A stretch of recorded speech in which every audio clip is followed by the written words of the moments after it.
Hi everyone and welcome to Dance Podcast Season 3. I'm your host, Jasmine Cook. This is a dance science podcast presenting discussions with global industry leaders, aiming to make research and information more accessible and enhance dancer wellbeing, health and training at all levels of the sector. New episodes every Monday, 6 a.m. London time. Dance thanks Ballet Rosa for sponsoring today's episode. Ballet Rosa inspires dancers from all over the world with apparel and accessories for male and female dancers, designed using the highest quality materials and engineered for a high level of comfort, mobility, and performance. Ballet Rosa is renowned in the world of dance for their harmonious mastery of technical materials, combined with artistically inspired design. Check them out and find out more at www.balletrosa.com. Good morning, everyone, and welcome back to Dance. I'm Jazzy, and I'm here with Nico, who was a guest last season, or was it season 1, Nico? I feel like it was season 2, wasn't it? I'm pretty sure. I think it was season two, you're right. Yeah, you're right. So good to have you back on. So today we're going to discuss the development of what we talked about in season 2. So we looked at Nico's 11+ injury prevention intervention in season 2, and so much has come out since then. So the paper's been published and there's been a lot of discussion about it. So we're just kind of having this chat today to sort of discuss through some of the criticisms of the paper and also discuss the development. So you've got this intervention, kind of what next. But before we get into it, Nico, could you just give us a quick introduction to yourself for our listeners? Of course. Good morning, Jazzy. Nice and early with the morning coffee. My name is Nico Kolokythas. I am a strength and conditioning coach, and I'm currently working at Elmhurst Ballet School. I'm also working as a consultant for Birmingham Royal Ballet, but I'm mainly based at Elmhurst Ballet School. I completed a PhD at the school with the main focus on injuries, understanding the problem or the injuries burden, if you want, in the pre-professional setting. And I tried to follow a framework and went into a step-by-step approach to the problem. So I identified the problem, the magnitude of the problem, and then I developed an intervention, and then I tested the intervention in order to see whether we have any physiological adaptations after doing this set of exercises. The results from the studies consistently show that there is physiological adaptations when you do the 11+ dance. People call it 11+, and it isn't. It's 11+ dance. Just a correction there. There are adaptations when you do this type of training at whatever age you may do it in adolescence. However, I never tested the intervention against nothing. There was always something. So it was the intervention against something else.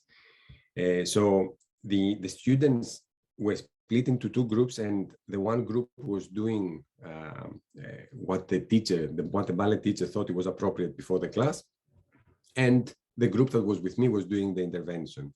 So what we found from these studies is that if you actually dedicate time into some form of physical conditioning, it doesn't matter what you do, you will improve, which is great, which means that we need to do something. And what we do know is that the group of exercises that I have put together as a research protocol and as an intervention, we do know that they have an effect against injuries. So there is something that these exercises give to the body.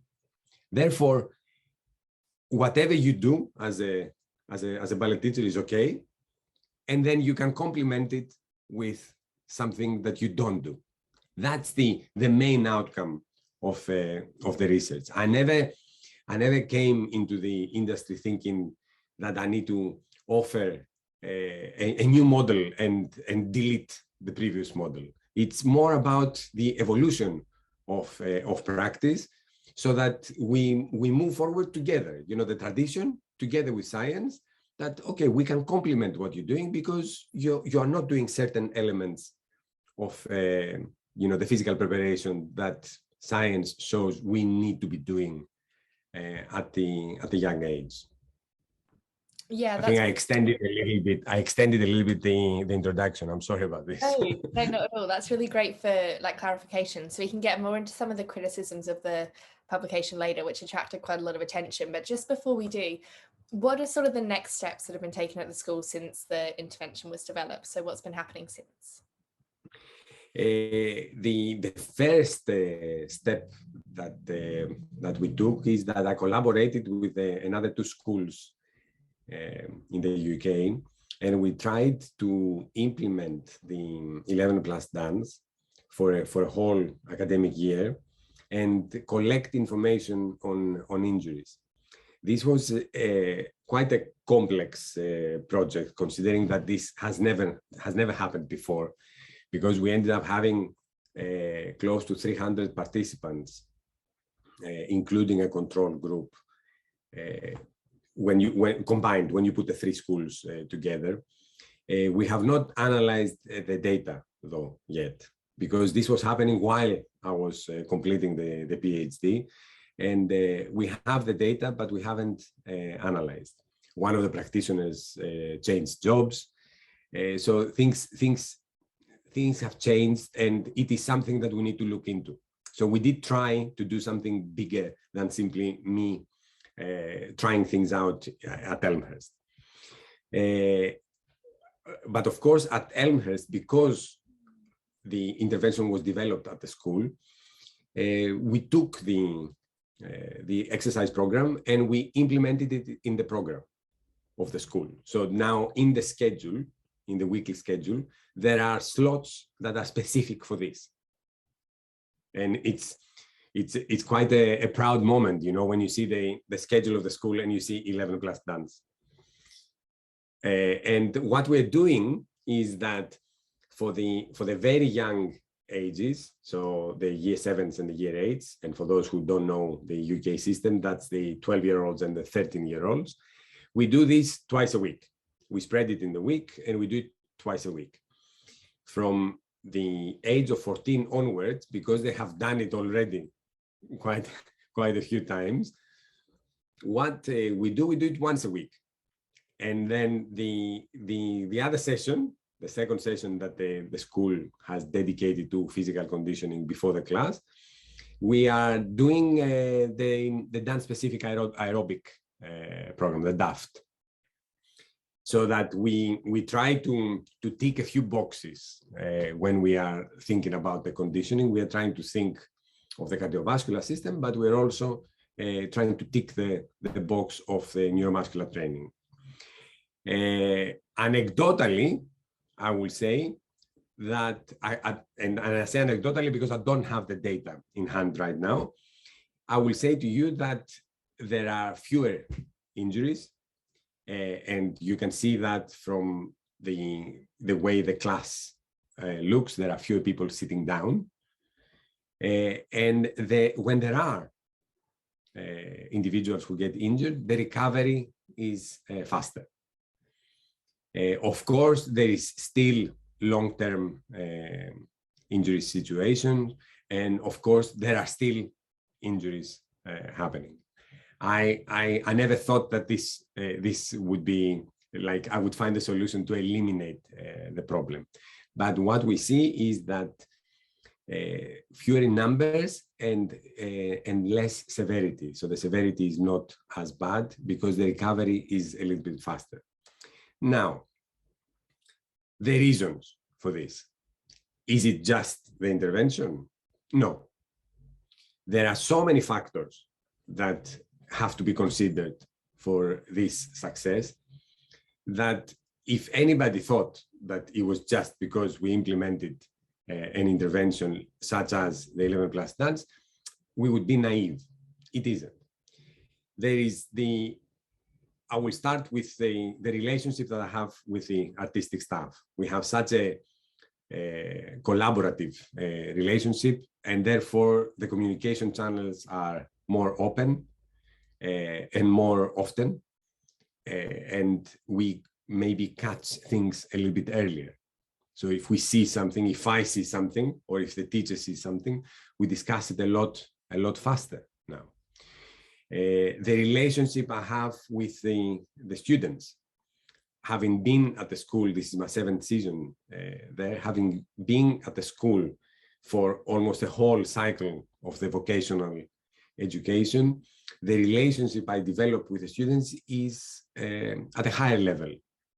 I am better at coaching. I am better at creating relationships because I am very experienced with the environment, and therefore we could speculate that the coach is part of the intervention. So it's not just the intervention. It's the coach. It's the coaching. It's the coaching philosophy. It's what we do outside the studio, what we do with the way that we speak with the students. So it's all related to the results we're getting. You cannot take one factor out and say that this is it. This is why it is happening. The fact that I work with the students, I have been working at the school for all these years, and I have got a clear pathway of how to develop the adolescent dancer. So it is very clear to me how to train a year 7, the 12-year-old adolescent, and it is very clear to me how to train the year 11, the 15, 16-year-old adolescent. And therefore, this could be part of the solution, part of the whole success of the program.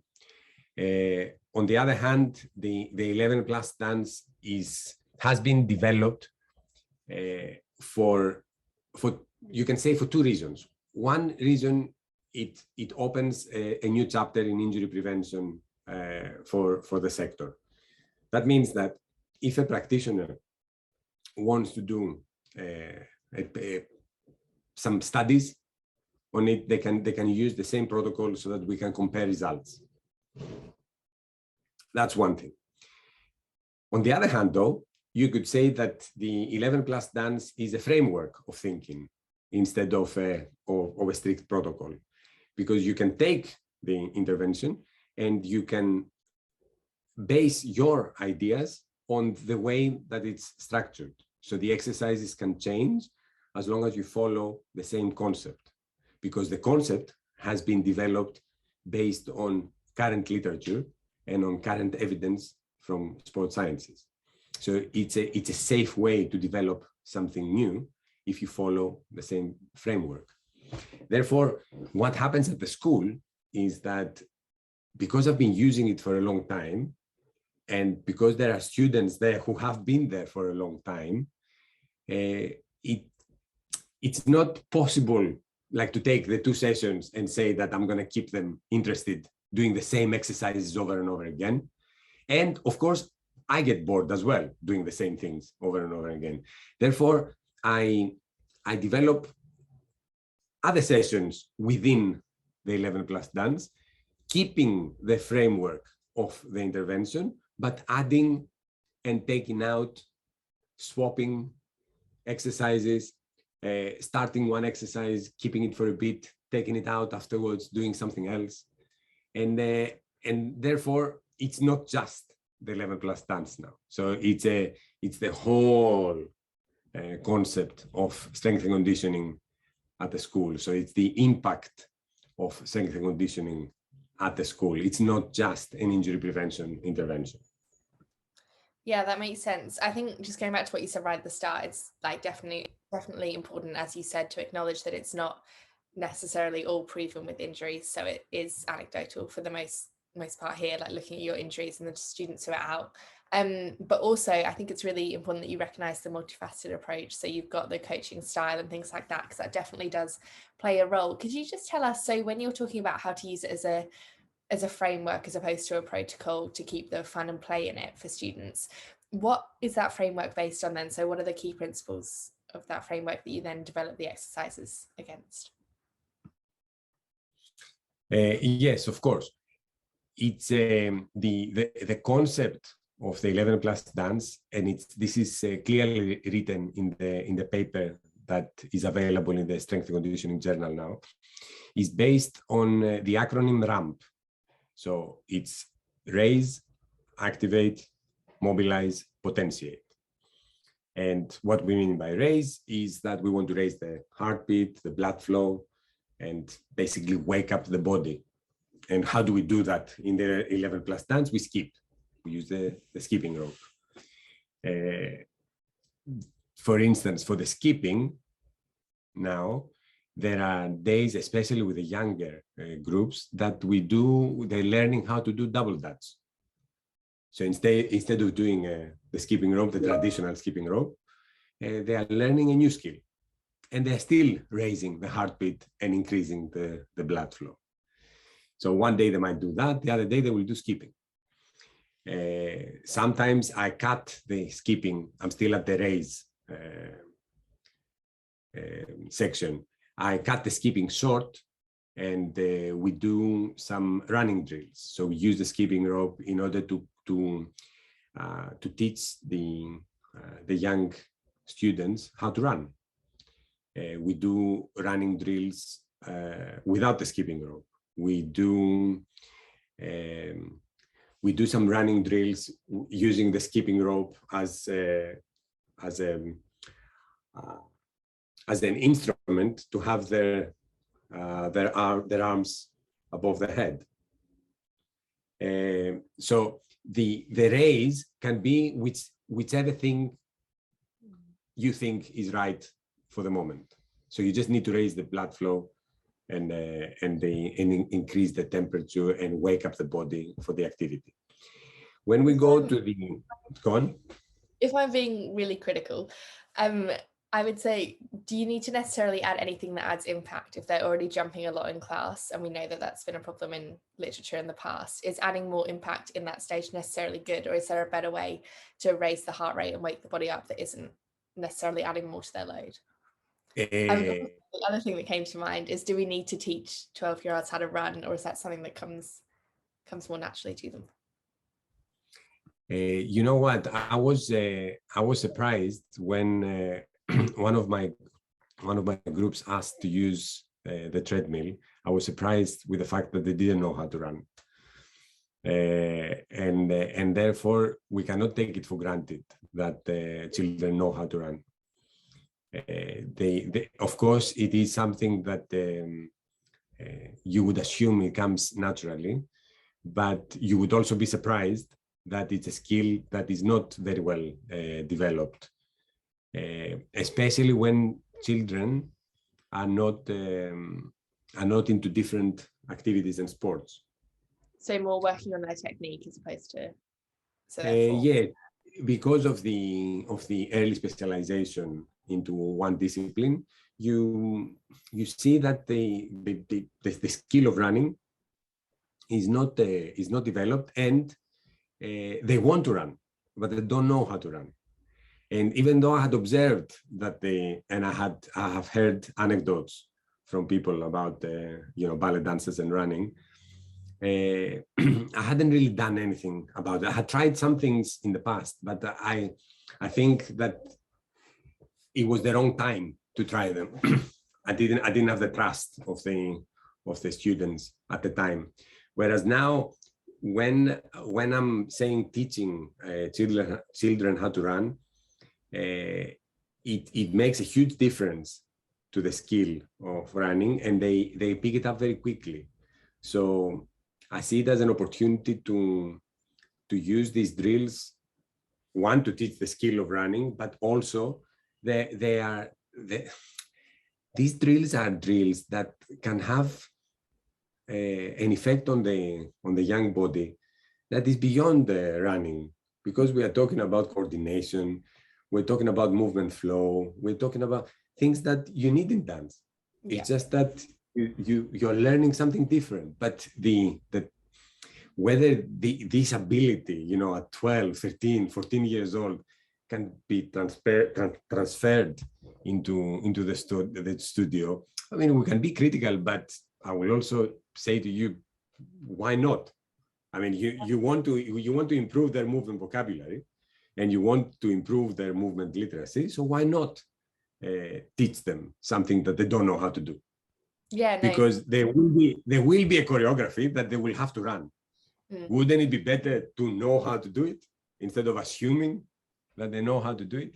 So what I have seen, so from my own coaching experience and the coach's eye, is that skill is not very well developed. So spend a little bit of time, and you get a lot out of it. And also, the students enjoy it.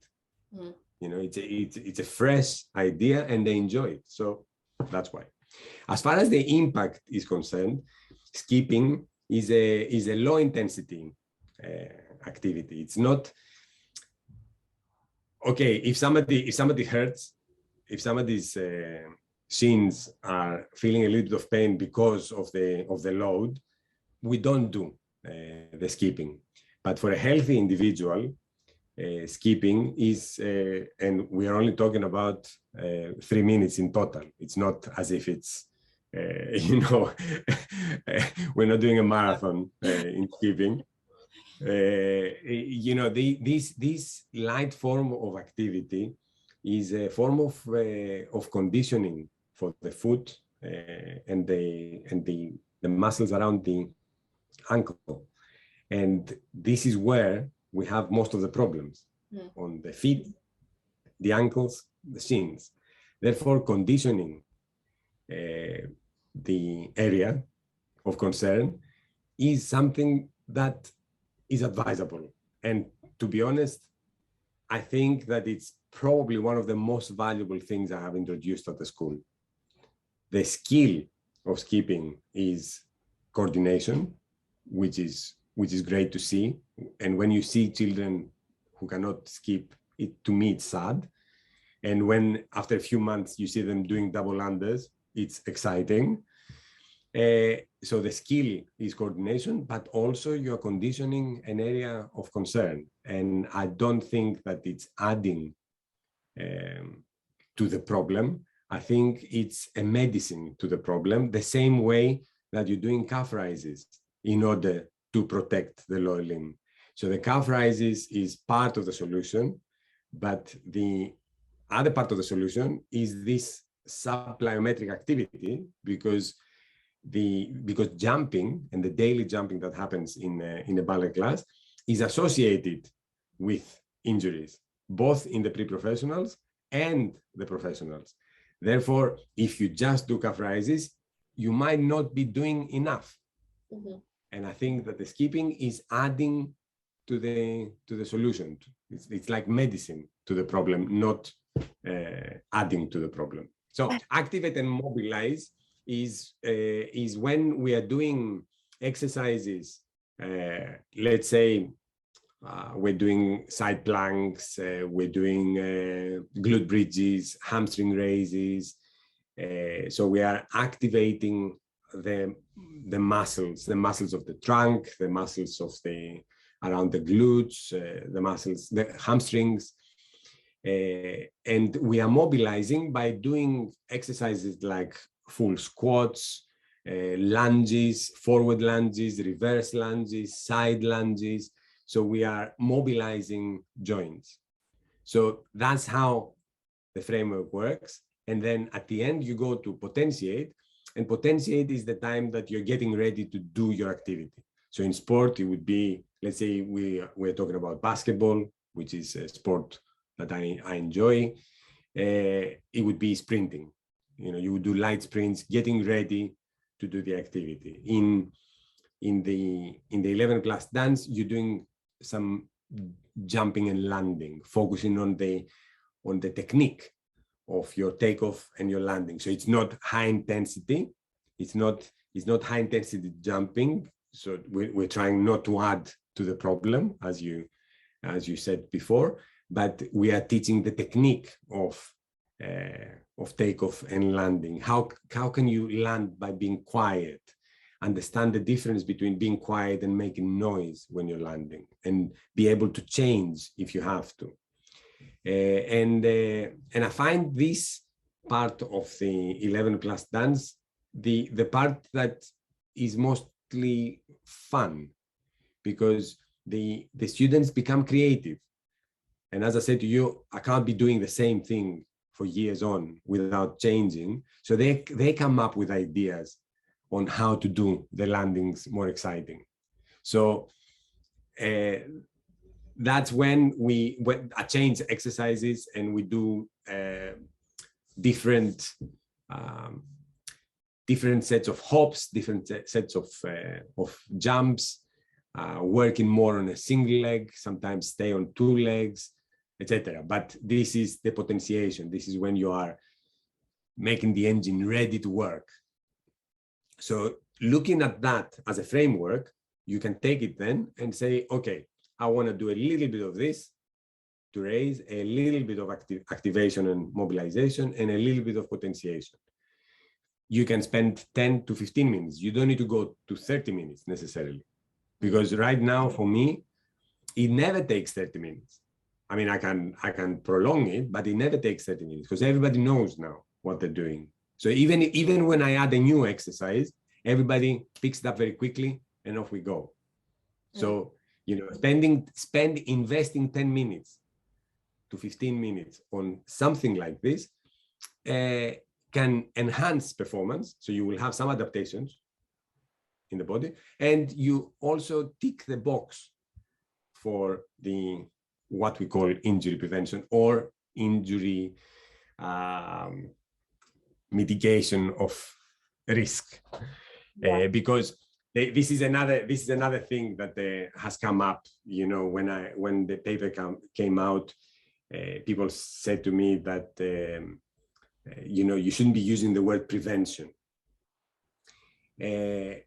because you can't really prevent. And yes, it's right.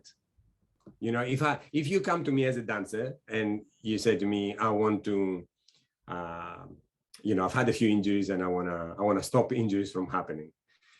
If I give you that intervention and I say to you, this is what you're gonna do, there is no way I can guarantee that you will never get injured again. But if you take this protocol, this framework, and you implement it at a school where that population was reported to have X amount of injuries. So if you do something about it and you reduce that number X and you see that number is going down, you have definitely prevented some injuries. Some injuries didn't happen. They were happening and now they don't happen. So you have prevented them. But you cannot identify who is going to get injured and who isn't, because all the predictive models fail. Therefore, on one hand, yes, you can't tell a person that I will prevent injuries from happening to you. It will never happen again. That would be a false statement. But to implement something in an institution, in a school, within a population that you have some information that this was happening, X amount of injuries were happening, and suddenly you do something about it and less injuries are happening, then that means that some injuries have been prevented because you dealt with the associated risk factors for injuries. So the intervention is doing just that, The intervention is trying to deal with the associated risk factors. But in the end result would be that some injuries would be presented. So this is my argument against the statement, you shouldn't be using the term prevention. So it's not that I'm right and somebody else is wrong, or they are right and I'm wrong. It's somewhere in the middle. And I don't believe it's completely wrong to use the term. Yeah, I can see both. I think it's a midway sort of thing. I think it's somewhere in between. But I don't know, in my head, it's less important what you call it and more important what you do. So I guess it doesn't matter what you brand it as. An injury prevention intervention has a nice ring to it. So surely it's more about what you're doing as opposed to what you're calling it, if that makes sense. Yes. Yeah. Yes, and you know, the ultimate aim in coaching and in clinical practice is cause no harm. That's the ultimate aim. That whatever you do, you shouldn't be causing harm. So we know that our intervention, correction, because it's a group of people who worked with me, it wasn't just me. This intervention is not causing harm. So if we're not causing harm, let's not try and find a way to call it something different and say, oh no, you can't call it that. It's not causing harm, and it could potentially give you some benefit. If you want in enhancement performance, you know, and if you want, it's enhancing your performance, because we know that it increases your counter movement jump and your strength. Therefore, don't call it injury prevention. Do it because you will jump a little bit higher and you will get a little bit stronger. And if that, you know, that development, that enhancement performance reaction potentially has a relationship with the associated injury risk factors, and then, you know, you might save some injuries, so be it. Don't call it injury prevention if you want. I don't care. But it's what you do. It's not what you call it. You're correct. Yeah, no, I think that's fair. So obviously, since the publication came out, it's attracted quite a lot of attention, like I'd said, and there's been quite a few criticisms. So firstly, can you just walk us through these kind of main criticisms and what your argument would be towards them, or if there are any that you think maybe that you'll take on board for the future? And also, I'd love to know, why do you think it has been criticized?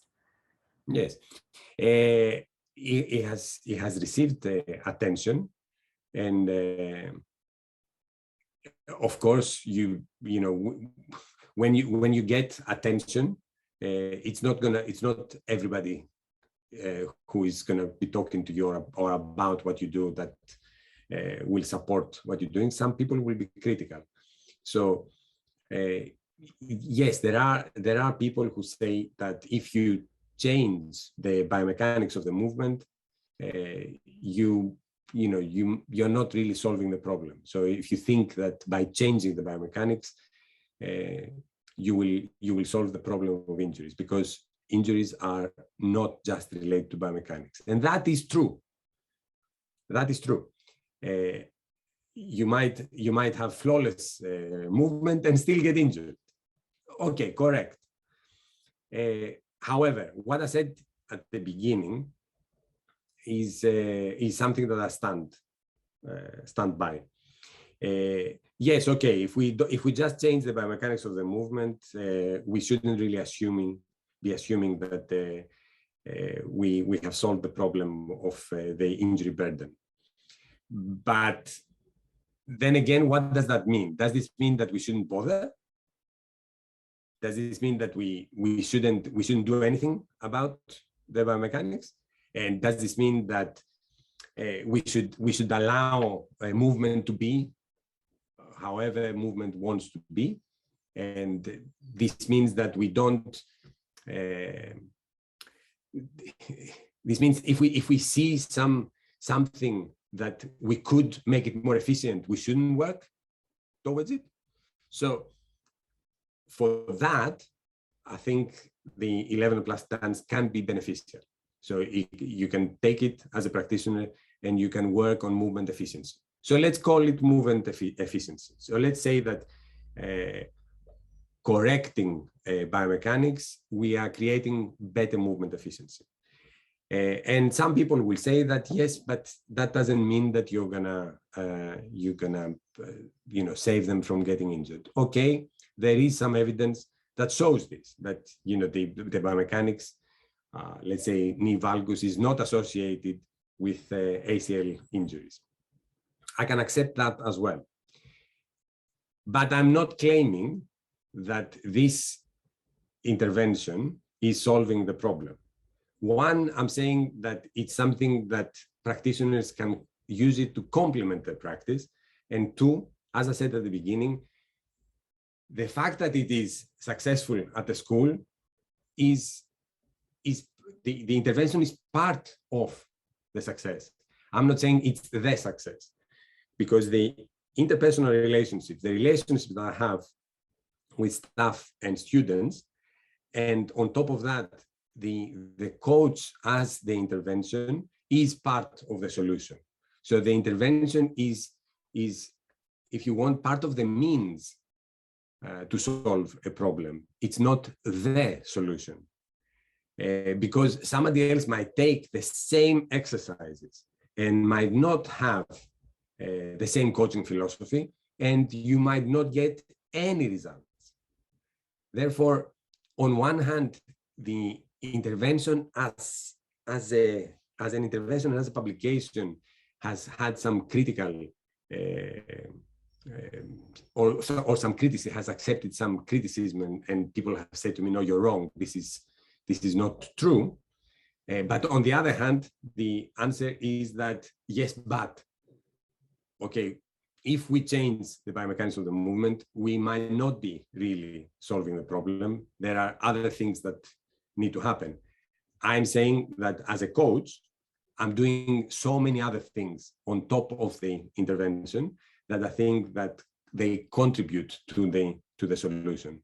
So, and this is a paper that I intend to write, the coach as part of the intervention, not simply taking a protocol and saying, right, this is what we're going to do, and we're going to solve the problem. So I think the criticism that the 11 plus dance has received from the people, from the practitioners who said what they said, is valid. However, I don't think that stops me from thinking that we're not causing harm, and we need to think of the holistic approach of solving the problem, and this intervention is part of this holistic approach. Yeah, so looking a little bit more at that then, so you mentioned about the communication channels with the artistic staff and elements like that having an impact. What does that look like practically? How do you think that has had an impact on the results? It's the fact that when the communication channel is open, you are sharing thoughts more freely and easily. And that means, as I said to you at the beginning, we are picking up things faster, and that means that we don't allow things to get very serious before we realize that the student needs some support. Because if more eyes are looking into a group of students and we identify the same thing sooner, that means that then we offer support, and then the problem is solved before it manifests on a bigger scale. And that relationship works with the artistic staff, but with the students as well. Because education, in reality, education is the key. Education on how to identify for the student what you feel, and identifying what is good pain and what is not so good pain. And I think the relationship with the students, and the fact that we are talking about what we are feeling when we're exercising, what we're feeling when something goes wrong, what we are feeling when we're doing this, what we're feeling when we're doing that. If you have taken a lot of hops and jumps, expect that your legs might be a little bit sore tomorrow. Don't panic. These ideas might sound silly for somebody, but it can make a huge difference in a population that might not know what the feeling is. Because I remember when I started doing what I was doing at the school, I was getting a lot of not complaint, but the students were saying to me, our legs, are hurting. We go to the bar and it's not fun. And I was thinking, but that shows how poorly conditioned we are, So therefore, we just need to stick to it so we get rid of that feeling. And now nobody talks about their legs. They don't think about their legs when they're doing the stuff that we're doing. And believe me, we are doing higher intensity to the stuff I started doing 4 years ago. It's higher intensity and more in volume, and nobody complains. So the whole, the whole process has taken time, but now the whole school is at a better conditioning level. So I think the relationships of trust make a difference, and it's something that, of course, it takes time to build. For people to trust you and to believe in what you're doing. Yeah, definitely. And I remember you speaking about that last time as well. And there's also been quite a lot of positive feedback on your work as well. Do you want to talk a little bit about some of that too? The positive feedback, it's usually you should take less attention, because people who like the work that you do, to me they are not the important. Of course, I accept it, but I learn a lot more from the people who can be critical with the work. So the positive attention is that I get approached from other practitioners in order to discuss potential collaborations.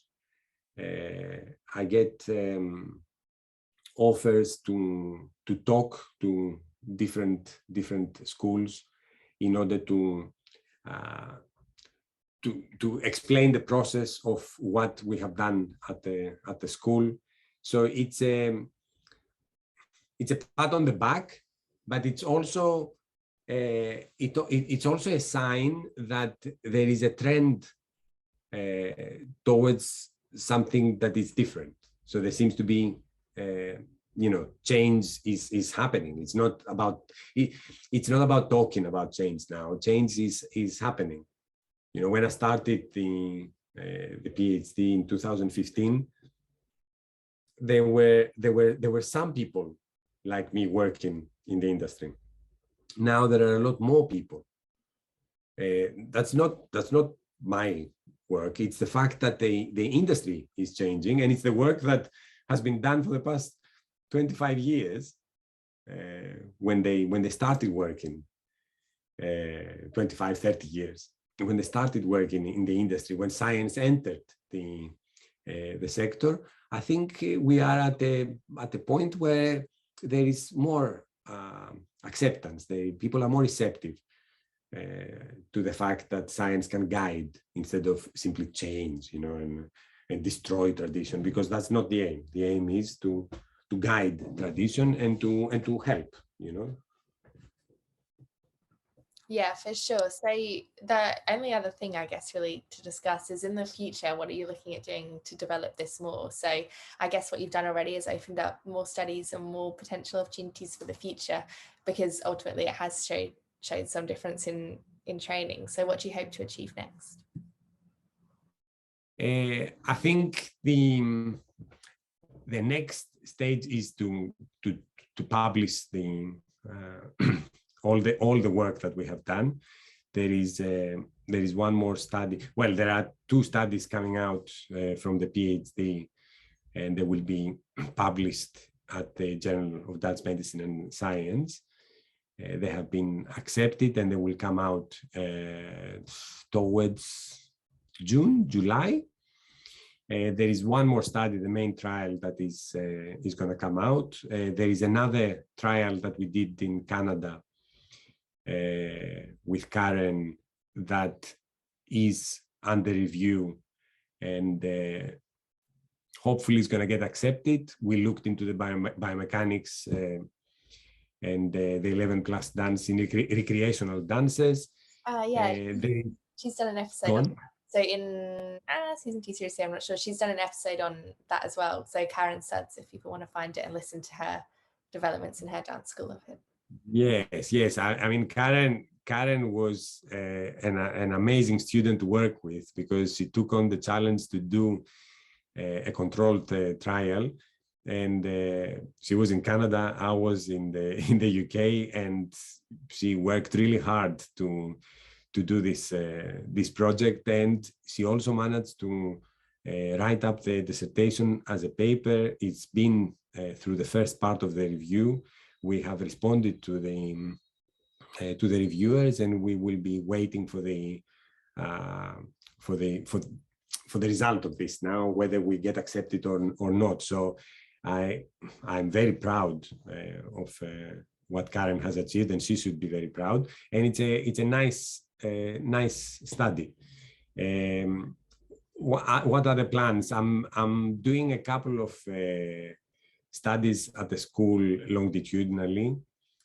One of the first things that I looked at was the counter movement jump, but it was a cross-sectional study, so it was only just a snapshot of what the counter movement jump looks like. But now I'm monitoring this over time, so I think we're gonna have 3 or 4 years worth of data of the same activity measured by the same practitioner in order to see what happens over time to the same individuals.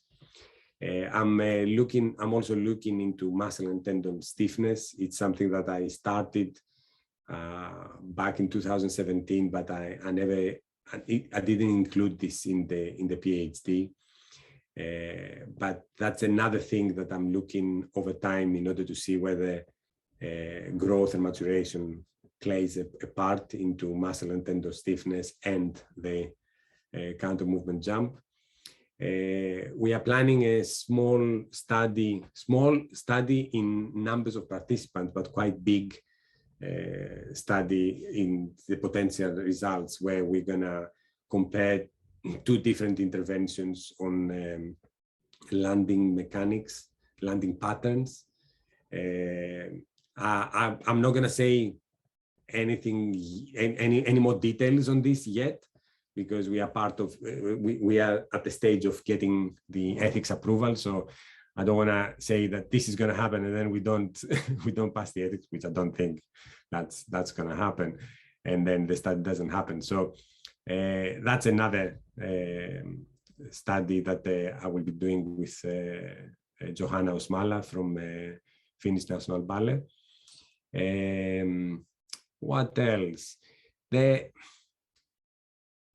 And of course, the biggest thing that is happening at the school is we have a new PhD starting in September in collaboration with the University of Birmingham, which is going to be, we're going to investigate stress and coping strategies in our population, which is something that there is some work done on stress, but not a lot of work done on coping strategies. So I think it's going to be a very interesting project, and I'm hoping to build on this excellent collaboration that I have with the University of Birmingham now.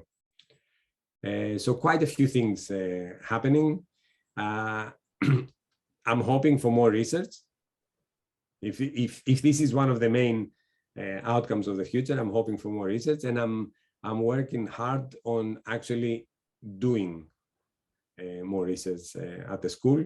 There seems to be a momentum after the PhD for more work to take place at the school, and I feel that the environment is there and it's ready, and therefore we can do more work. So the school is very open-minded with research. And they're very supportive, and I think it's partly one of the reasons why I stay there, because there's scope for development, for evolution, and I'm very thankful for that. So yeah, what's the space? I think more things are going to come out from the school. No, yeah, definitely. That's great. Thank you so much, Nico. It's been so great to chat to you today and to get a little bit more insight into kind of what's happened since. And I'm sure there'll probably be another one soon. I'd love to speak to you again and talk about what continues to happen with it. Is there anything else you'd like to mention or discuss today, though? No, I think we have covered everything that, yes, no, it's always a pleasure to talk to you. I really enjoy to see your evolution in the sector with the work that you're doing. And I look forward to catching up with you, over the next year. Sure. Thanks so much, Nico. Chat soon. Bye. Thank you. Thanks so much for listening. Tune in again next Monday. And in the meantime, follow @Side-Dance Podcast on Instagram. It would also be so appreciated if you have a moment, if you could please rate and review on Apple to help the podcast grow. Bye.